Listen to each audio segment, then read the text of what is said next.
नमस्कार दोस्तों, आप सभी का बहुत बहुत स्वागत है मेरे यूट्यूब चैनल में। वीडियो पसंद आए तो आप लाइक शेयर अवश्य करें, सब्सक्राइब करना बिल्कुल न भूलें। कमेंट बॉक्स में जय भोलेनाथ अवश्य लिखें। आपको महाशिवरात्रि की हार्दिक शुभकामनाएं। आप इस दिन व्रत अवश्य रखें, व्रत ना भी रखें तो जलाभिषेक अवश्य करें। भगवान को एक बेलपत्र 3 पत्ती वाले और 1 लोटा जल अवश्य चढ़ाएं। इससे भी सारी मनोकामनाएं आपकी पूर्ण होती है। किसी जरूरतमंद को भोजन भी अवश्य कराएं, पंछी को दाना डालें, किसी को सताएं नहीं। इन सब चीजों करके भी आप व्रत का पूर्ण फल प्राप्त कर सकते हैं। तो आइए जानते हैं भगवान शिव जी की अगर आप पूजा कर रहे हैं तो इसमें ऐसी कोई वस्तु है जिसे भूल से भी नहीं चढ़ा दे। क्या चढ़ाना चाहिए, क्या नहीं चढ़ाना चाहिए, क्या करनी चाहिए, क्या नहीं करनी चाहिए, आइए जानते हैं। वैसे 10 उपाय घर में सुख समृद्धि अवश्य आती है। सनातन धर्म में भगवान शिव की पूजा उपासना का विशेष फलदायी माना जाता है। कहता है कि जो भी भक्त पूरी श्रद्धा भाव से भगवान शिव का स्मरण भी करता है या फिर 1 लोटा जल भी चढ़ाता है तो उससे शुभ फल प्रदान करते हैं। व्यक्ति की सारी मनोकामनाएं पूर्ण करते हैं, उसके घर परिवार में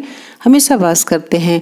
शिव जी की पूजा में कुछ नियमों का पालन भी करना बहुत जरूरी होता है। शिव पुराण के अनुसार ऐसा माना जाता है जो भी व्यक्ति पूजा करते हैं के दौरान इन नियमों का पालन नहीं करता है उसे जीवन में दुखों का सामना करना पड़ता है और भगवान शिव की कृपा भी उसे नहीं मिलती है। आइए जानते हैं नियम। पूजा के दौरान हमें कौन सी वस्तु अर्पित करनी चाहिए, कौन सी वस्तु नहीं करनी चाहिए। घर में सुख समृद्धि के लिए 10 बातें अवश्य आप गांठ बांध ले। पहली चीज है कि शिव जी के पूजन में तुलसी पत्र का उपयोग बिल्कुल न करें, ना ही चढ़ाएं। तुलसी की भी भगवान विष्णु की प्रिय मानी जाती है, इसलिए शिव जी को चढ़ाने से पाप लगता है। दूसरी चीज है कि लाल गुड़हल फूल होता है उससे नहीं चढ़ाना चाहिए, इससे शिव जी क्रोधित होते हैं। तीसरी चीज है कि शंख का इस्तेमाल न करें। चीज है कि इस दिन सिंदूर या कुमकुम का प्रयोग शिव जी की पूजा में खासकर नहीं करनी चाहिए। माता पार्वती को आप चढ़ा सकते हैं। शिव जी को चंदन का प्रयोग किया जाता है। शिव जी माना जाता है कि वो वैरागी हैं, इसीलिए उनका अपमान होता है, इस तरह के अपमान के समान होता है, आप उनको ना चढ़ाएं। चीज है कि केतकी का फूल, इस फूल को भी श्रापित माना गया है, इसीलिए शिव जी के पूजन में इस्तेमाल भूल से भी ना करें।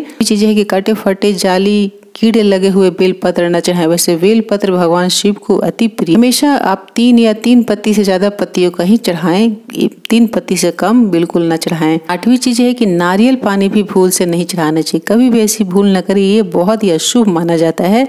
हमें चीजें है कि हल्दी का सेवन भी नहीं करना चाहिए। शिव जी हमेशा श्मशान में ही निवास करते हैं, इसीलिए हल्दी का इस्तेमाल वर्जित होता है क्योंकि हल्दी शुभ कार्यों में ज्यादा इस्तेमाल किया जाता है। 10वीं चीजें है कि चावल खंडित यानी टूटा हुआ चावल नहीं चढ़ाना चाहिए। मान्यता है कि हर पूजा पाठ में बिना चावल का पूजा नहीं होता है। किसी भी चीजों का अभाव में अक्षत यानी चावल को ही चढ़ा करके पूर्ण मान लिया जाता है। ऐसे ही किसी भी पूजा पाठ को पूर्ण मानने के लिए जिस तरह से हम चावल चढ़ाते हैं, वैसे शिव जी की पूजा में भी एक भी चावल अगर सफेद चढ़ा देते हैं पूर्ण फल की प्राप्ति होती है। लेकिन ध्यान ये रखना है कि सब भगवान की पूजा में अलग अलग रंगों का इस्तेमाल होता है, वो सफेद ही चढ़ाया जाता है, उसे कलर नहीं किया जाता है, ये अवश्य ध्यान रखें। हमेशा चुनकर पहले ही चावल को रख लें और उनके अनुसार ही आपको चढ़ाएं, तो ये बहुत ही शुभ फल होती है। अंत में पूजा के अंत में आरती प्रार्थना के बाद अक्षत से पुष्पांजलि अवश्य करनी चाहिए। पुष्पांजलि नहीं करते हैं तो इससे पूजा अधूरी मानी जाती है। प्रणाम पुष्पांजलि अवश्य करें, पाठ के अंत में किया जाता है तो ये अवश्य करना चाहिए। वीडियो पसंद आए तो लाइक शेयर अवश्य करें, सब्सक्राइब करना बिल्कुल न भूलें। माता पिता की सेवा करें,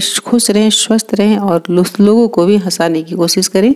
किसी को सताए नहीं, अपमान न करें, किसी की बद्दुआ न ले, हमेशा लोगों के लिए तत्पर रहें, सेफ रहें, सुरक्षित रहें, दूसरों को भी केयर करें। अगर वीडियो पसंद आए तो लाइक अवश्य करें, शेयर करना बिल्कुल न भूलें।